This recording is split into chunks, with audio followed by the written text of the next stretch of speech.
Please don't forget me.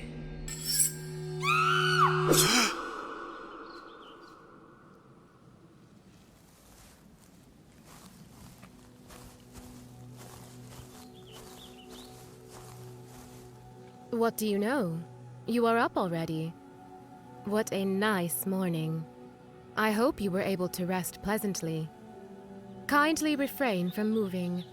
You're still very injured, and any sudden effort could cause further harm.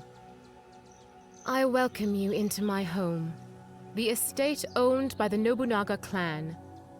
I, Oda Nobunaga, am the present leader of this group. It gives me immense joy to be here with you today. Allow me to convey to you my deepest sympathy for what happened in your homeland. I am sorry if our arrival did not occur in time. A great number of people fell victim to the savages who attacked your village, and even if they were exterminated in the end, we cannot possibly mend the loss of their lives. That being said, I ask your forgiveness. I have failed as the head of our brigade. However, we located you behind the ruins of an older structure thanks to the persistent search efforts of several valiant soldiers in the surrounding region. The men who attacked you and your people are cowards who dare to threaten the safety of innocents, who want nothing more than to go about their daily lives undisturbed. They tear apart families and leave their members in destitution. I have seen this happen hundreds of times. Upon your arrival at my residence, I volunteered to treat you immediately. Evidently, you were the victim of exceptional swordsmanship, the likes of which I have never seen. Despite claims of a monstrous talent that allowed the user to increase their aptitude, or even twist their own body to get a longer range, I find it hard to believe that anyone with such odd sword skills would actually employ them in a practical scenario due to how reckless and potentially fatal they are. Too many promising young warriors have lost their lives because of such mysterious methods.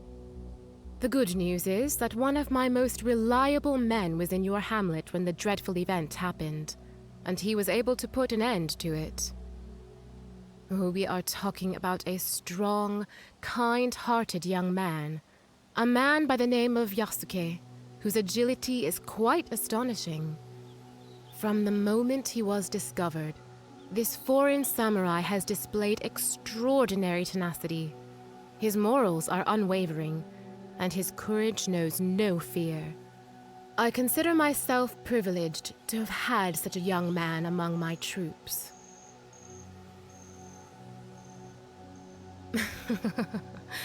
Oh, naturally that is true.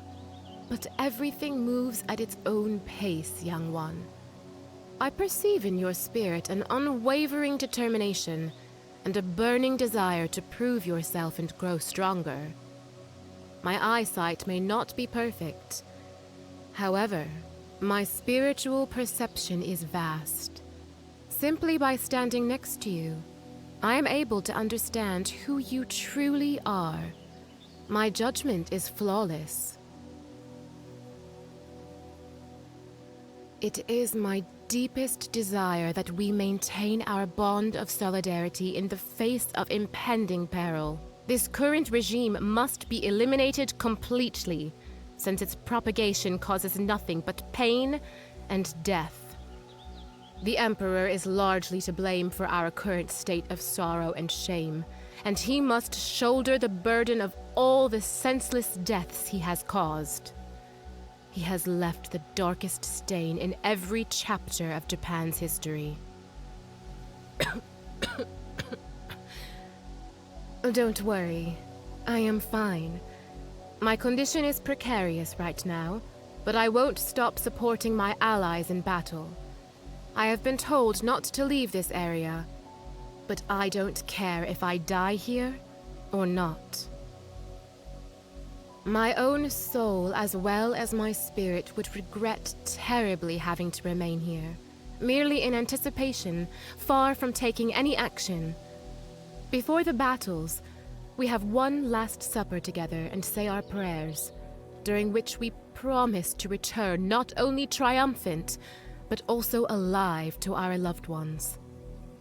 The loss of a brother or sister in combat is always tragic. But we accept that death on the battlefield is part of a warrior's role. I believe that a death in battle that lives up to one's honorable reputation is something to be celebrated. A passage reveals that the most sincere smile appears on the face of a warrior who has accepted his or her own death. This causes me to ponder over a number of questions. Because of the paradoxical nature of life's fragility and its immense worth, I think it's fascinating to contemplate its own essence. Don't you agree? When it comes to wielding a blade or holding a spear, the differences between us are irrelevant. Titles do not matter. Knowledge becomes crucial in times of war, as the best military strategies are developed not by warriors who rely just on physical prowess, but men and women who are particularly versed in understanding the methods that are implemented. Regardless of how drastic some strategies may be, in the end, it's always you versus your enemy, and whoever falters perishes. I did not rise to power to garner praise or amass fortune, but rather to unite disparate territories under a single, enduring flag. Our people have suffered long enough at the hands of inept rulers. It's time we emerged from the shadows to bring an end to injustice. We are standing on our own 2 feet now, and we intend to seize a bright future together. What do you say? I know I'm being slightly disruptive, but please indulge me while I insist that you rest first. After you wake up, I'll come back and formally introduce you to the others. Get some more sleep, maybe a couple of hours. Don't worry, I won't leave your side. Aside from knowing how to move my pieces, I was getting fairly bored with all of this nonsense. Well, now we'll see how useful you can be, my friend. If you have value to me, I will exploit you to the fullest extent possible. If not, I will grind you into dust. On my behalf, you must now labor until your bones shatter and your flesh rots.